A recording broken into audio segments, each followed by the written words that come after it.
வணக்கம். இன்னைக்கு நாம பழனி மலை அடிவாரத்துல இருக்கிற தாண்டிக்குடின்ற ஒரு இடத்த பத்தி பேச போறோம். அங்க சில ஆச்சரியமான ரொம்ப பழமையான நினைவு சின்னங்கள் இருக்கு.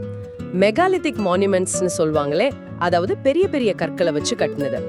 அங்க கிடைச்சிருக்கிற தகவல்களை வச்சு இதோட முக்கியத்துவம் என்ன, இதுல என்ன ஸ்பெஷல்னு கொஞ்சம் ஆழமா பார்க்கலாம். சரி, முதல்ல தாண்டிக்குடி எங்க இருக்குன்னு ஒரு ஐடியா கொடுத்துடலாமா? திண்டுக்கல் மாவட்டத்துல இருக்கு.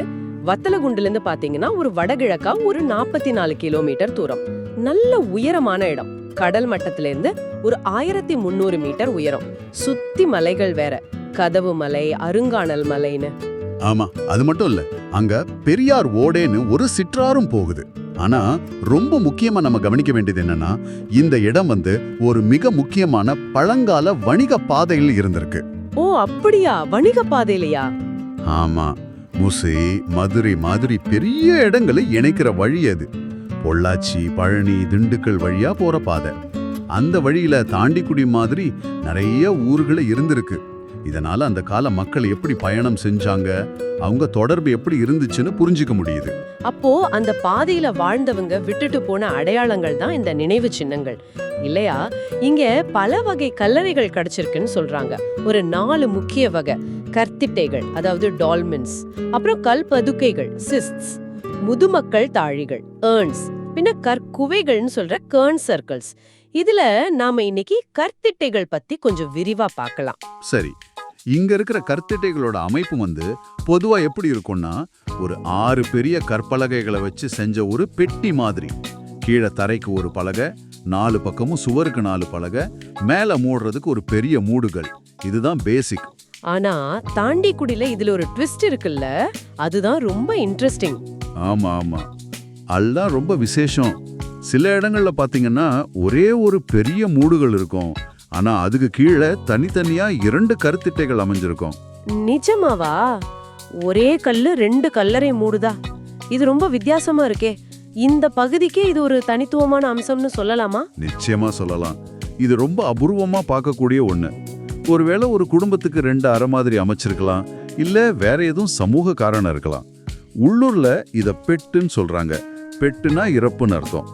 இந்த மாதிரி ஒரு 8 வளாகங்கள் அங்க இருக்கு. பெரும்பாலும் கொஞ்சம் சரிவான பாறை மேல 2 வரிசையா அமைச்சிருக்காங்க.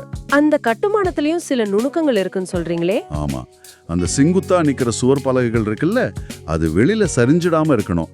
அதுக்காக சுவருக்கும் அறைக்கும் நடுவுல இருக்கிற கேப்ல சின்ன சின்ன கற்களை வச்சு நல்ல டைட்டா அடைச்சிருக்காங்க. ஓ, சப்போர்ட்டுக்காக. அதே மாதிரி அந்த பலகைகள் உள்ளேயும் சாயாம இருக்கணும் இல்லையா, அதுக்காக ஒன்னோட ஒன்னு கோர்த்துக்கிற மாதிரி ஒரு இன்டர்லாக்கிங் சிஸ்டம் மாதிரி அமைச்சிருக்காங்க. அப்பப்பா, எந்த சிமெண்டோ கலவையோ இல்லாம வெறும் கற்களை வச்சே இவ்ளோ ஸ்ட்ராங்கா, அதுவும் சாயாம இருக்க இவ்ளோ யோசிச்சு செஞ்சிருக்காங்களா? அது மட்டும் இல்ல, இன்னும் இருக்கு. ஒவ்வொரு கற்திட்ட வளாகத்தை சுத்தியும் ஒரு சுற்றுச்சுவர் வேற கட்டியிருக்காங்க. செவ்வகமா இல்லனா வட்டமா, நல்லா செதுக்கின கற்களை வச்சு எந்த பிணைப்பு பொருளும் இல்லாம, அதாவது சாந்து இல்லாம வெறும் அடுக்கடுக்கா வச்சு கட்டியிருக்காங்க. குறிப்பா அந்த வட்ட வடிவ சுவர்களுக்கு முக்கோண வடிவ கற்களை பயன்படுத்தியிருக்காங்க. அதோட வெளிப்பக்கத்தை வட்டத்துக்கு ஏத்த மாதிரி சரி பண்ணி கரெக்டா ஃபிக்ஸ் பண்ணியிருக்காங்க. இதுவும் பழனிமலை பகுதியோட ஒரு தனி ஸ்பெஷாலிட்டி. அப்போ நீங்க இதுல இருந்து தெரிஞ்சுக்க வேண்டிய முக்கியமான விஷயம் என்னன்னா, தாண்டிக்குடியில இருக்கிற இந்த கற்திட்டைகள் சும்மா சாதாரண கல்லறைகள் இல்ல. இது அந்த காலத்துல வாழ்ந்த மக்களோட நம்பிக்கை, அவங்க சடங்குகள் பத்தி எல்லாம் நமக்கு சொல்லுது. அதுவும் போக அவங்களோட இன்ஜினியரிங் அறிவு அது எவ்வளவு சூப்பரா இருந்துச்சுன்னு காட்டுது. கரெக்ட்.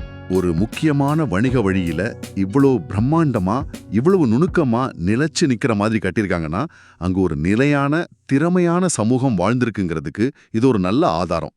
நாம இன்னும் முழுசா புரிஞ்சுக்காத ஒரு பெரிய வரலாற்றோட சில பக்கங்களை தான் இது நமக்கு திறக்குது. ஆக மொத்தத்துல தாண்டிக்குடியில நம்ம பாக்குற அந்த ஒரு கல்லுல 2 கல்லறை வர்ற அமைப்பு, சாந்து இல்லாம கட்டுன அந்த சுற்றுச்சுவர்கள், இது எல்லாமே நம்ம பழைய தமிழ் மக்களோட வாழ்க்கைக்கும் அவங்களோட தொழில்நுட்ப அறிவுக்கும் ஒரு அருமையான எடுத்துக்காட்டு. இத நாம ஒரு பெரிய கான்டெக்ஸ்ட்ல வச்சு பார்க்கணும்.